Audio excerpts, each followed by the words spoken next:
Let's clear up a potential misunderstanding which people might have about me. Nothing that I do or talk about is advocacy. I am not trying to tell you to think like me, be like me, act like me, share my opinions. What I seek is understanding. What I seek is for people to look at me and understand that this is a kind of person who exists, and that it's normal for this kind of person to exist. That it's normal for there to be plenty of people who have their own ways of going about things, who aren't trying to live their life to the consensus standard. I present this by and large via anime analysis. The reason I'm so steadfast about representing my off-kilter tastes and opinions is so that I can make the consensus something different. So that we can't come to the conclusion that there is a correct way to feel and then there's people who are just weirdos. I want you to know that every way you can feel is a correct way to feel. And this applies to every aspect of my life. And whenever people are telling me that they're worried about me or that they think I should change something, I have to wonder, what do they think my goal is?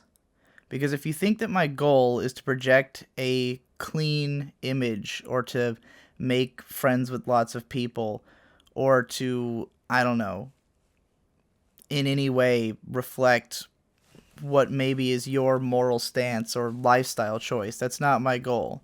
And again, nothing I'm doing is advocacy.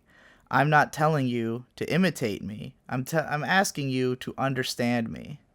As someone who spent a lot of my time growing up being laughed at, I want to explain the joke to everyone else so that I can be laughed with. Because all I see in all this is a certain humor. There's definitely a certain humor to the image you're seeing right now. There's a guy sitting in his room full of anime crap. Shelves and shelves of anime crap lining the walls, of cute little girls with guns, of cybernetic soldiers, with a strange microphone setup contraption, a TV tray that I've had for probably 15 years that I used to eat dinner off of when I was a child, with a mic arm rigged onto it for ease of use, filming myself on a phone camera, drinking a Korean cafe latte. Nothing about this is anything but hilarious. Talking slow and seriously, contrasting with everything around me. Some people would look at this and find it edgy or self-serious, that I think I'm some kind of genius, that I think I'm hot shit. It's not that I think I'm hot shit. It's that I think I'm as deserving of understanding and respect as anybody else. That every opinion can be worthwhile. Now, there's a few things I consider myself good at. Talking, writing, making fun videos. And I have pride in my ability to do those things. And when that pride is attacked, I have a tendency to attack back. I also have a tendency to, assert my place in this world that I'm in. Because it's the only thing that I do. It's my trade, craft. It's what I care about. I take it seriously. I have a hard time being criticized by people who aren't taking it seriously. It's easy for me to take criticism from other writers who take it seriously, other people who are doing the same kind of things, but better. In fact, to me, the mere existence of anyone better than me is criticism of me. The mere fact that there are people who I can read their writing and think, I haven't lived up to this yet. Or even just to see their lifestyle and see something in it that I want to achieve. Even if there's someone who maybe their work doesn't appeal to me as much as my own, but I see in their life that they've been more fulfilled than I've been. I see that as a challenge to myself to now achieve that kind of fulfillment. To me, everything I'm doing makes sense. If you see me, let's say, drinking in a lot of videos, this is a coffee, by the way, but you see me drinking beers pretty often. I've seen some people say things. Recently there was a comment that said, he was asking for my opinion about something, and someone said, well, he mentioned his opinion of that in the Anime Shit Now video, and this guy responded, he was drunk in that video. I want to know his real opinion. And I thought, this is such a bizarre statement. If there was anything I ever said in a video that I thought didn't represent what I really felt, I'd take it down.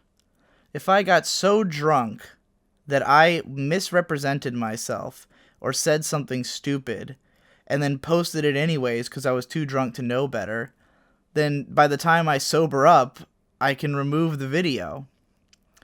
Everything I say in a drunk video is exactly my thoughts. Sometimes there's clarifications needed. Sometimes I'm looser with my language than I would have been had I been completely of mind.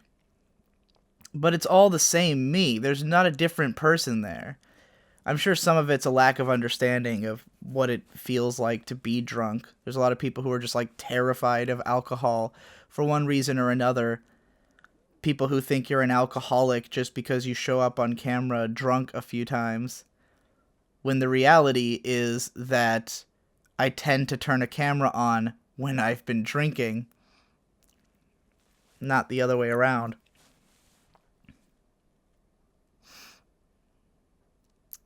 So, there have actually been videos that I made so drunk that when I looked at them later, I went, that video's stupid. Yeah, not usually misrepresenting my point, just dumb. And I've destroyed them.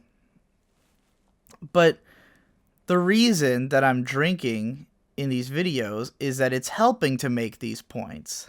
It's helping me to say things that I don't think I have the energy to say when I'm not drunk.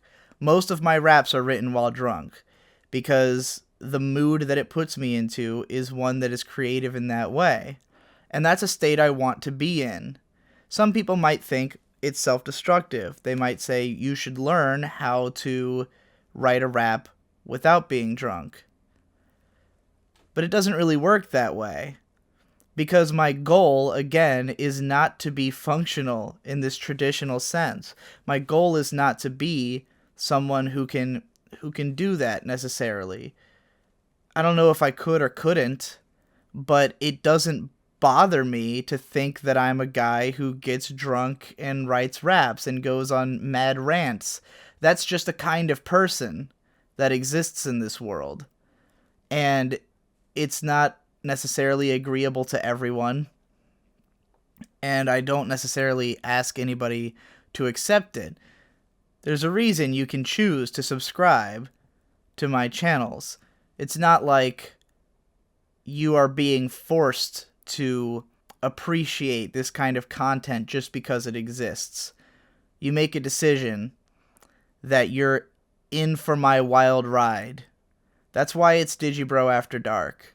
The original channel, the original purpose, to explain it in exacting detail. And I've started to come to terms with this lately, that I have had this long-standing fear of going all the way. And I shouldn't, because in this world, every time you do something extreme, people are afraid of going to extremes. People are afraid that when they go to the extreme, then they're going to alienate a lot of people. But the truth is that for every person you alienate, you also appeal to someone new. Someone who's on that extreme with you, or who appreciates that extremity. And if you don't go to those extremes, then you don't bring to light that they exist. Because as we try to homogenize and make everyone the same and tell people don't go that far, we're just trying to pull everybody into this middle where those other thoughts and emotions you have, they're not getting talked about, and therefore they're not being understood. Nobody can understand something that they don't hear about. And they need to be understood, because when we try to close up our society into this tight little bubble, then that's why when the slightest errant thing happens, suddenly nobody gets it, and that person is an outsider. I think that the way to bring everybody together is not to try to make us all into one person, but to understand and come to terms with our differences. To say, I don't agree with the way you're doing things, but I understand it, and I'm going to leave you alone. Because it doesn't affect anybody for me to be a weirdo in a YouTube video. You get to choose whether or not you listen. You know, my right to swing my fist ends where your face begins, as they say. And everyone has their own ideas about where the face begins these days, which is sort of what's causing this incredible wave of political correctness in our culture. And there's definitely a disturbing element of it, where I have to wonder, if you keep pushing your face out further and further, then somehow my fist has to recede back into my body, and I just have to pretend like I don't have an arm. That's where I feel like it's going. That's what I'm afraid of happening. So, I feel like over the years of my career, I've been like this. Just trying to reach out and hoping you'll come closer. But I need to show the rest of that arm. Here's what I mean. So, when I started my YouTube channel, the Digibro channel, it was originally a My Little Pony review show. A My Little Pony Friendship is Magic review channel. And the concept of it, the way I handled it, was to be very saccharine. Because I was putting on a character. The whole idea of the channel was that I was sort of playing this Digibrony character. And he was accessible to everybody. I don't even think that I swore in the early videos. It was all meant to have this certain image. But then there was an aspect of the brony shit that is this total outsider, weirdo, crazy shit that I also thought was really interesting. So I made Digibro After Dark so that it could be a place to explore those things. The first video on here was about pony hypnosis. It was this idea that you would try to listen to these tapes and try to hypnotize yourself into believing that you were a My Little Pony character, which is hilarious and deeply fascinating because a lot of people seem to think that it worked for them. So I had some videos about exploring that idea. It's fringe stuff. It's out there stuff. But I want that stuff to be understood. I don't want it to be something that we all pretend we're not doing, that nobody, only weirdos do that. Well, weirdos are people. Weirdos are a part of the society. Weirdos are your next door neighbor. If you don't understand weirdos, if you just want to imagine they all live in some faraway land, then you're just misunderstanding the world around you. And this is how we get something like what happened with this presidential election, which as more time has passed, I've kind of understood more and more how much, when Donald Trump got elected, people, liberals, just were so baffled because they had made no attempt to understand why people liked Trump. They just brushed it off as, those are weirdos. Only weirdos would feel that way. Instead of trying to understand those weirdos and to figure out who is our neighbor, who are we living next to, what are they thinking?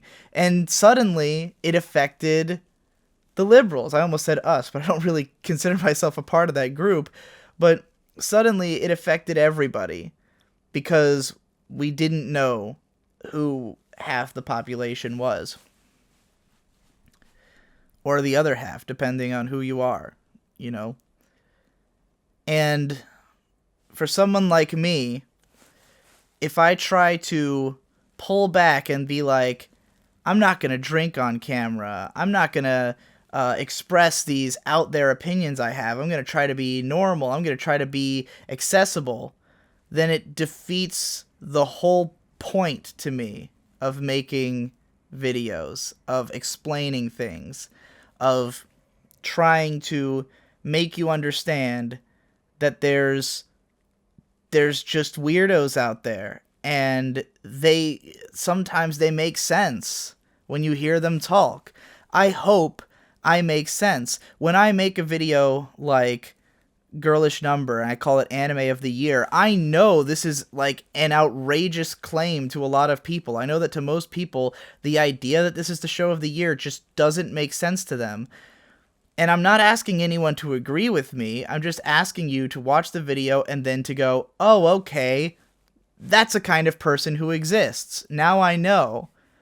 And now I get why they feel that way. I don't feel that way, but since they explained it so well, I understand the person standing next to me. And now, when a show comes out that you don't understand the appeal of, you can at least know that the people who enjoy it have a reason. They're not just crazy people. They're not just people with no taste. They're not just people who somehow don't get it, who just have broken minds and just don't understand what is good. They're just people with a different metric from you, people who are experiencing something different, who have a different way of looking at the world, or just a different understanding of the things that they're seeing. So that's why there has to be these drunken rants and raps, because you need to hear about this person who exists, this person who doesn't know another way of dealing with their problems, or doesn't know another way of expressing themselves, because there might not be another way. And whether you find that difficult to come to grips with, it's just the way that it is. I'm not somebody who can just one day decide, oh, you're right. This is an upsetting lifestyle. I'm going to change everything. Thanks for the advice. If you're here to watch someone explain themselves, present to you how this is possible. And what I want from you is not to try to change me, but to try to change your mind about me and think, okay, this is not my life, but I understand that this is a person who exists now, and I can think about what that means for society, what the things that I want society to be would mean for this person, because society, affects all of us. Hopefully that makes sense. I'm not entirely sure what I've just said, but it felt like it had to be said anyways. I don't know why it had to be said looking off into space, but I probably said the words and fewer times than usual, and stumbled through words a lot less, and that's because I didn't have to look at myself while I was talking. Also, I lost my new sunglasses already. Fuck.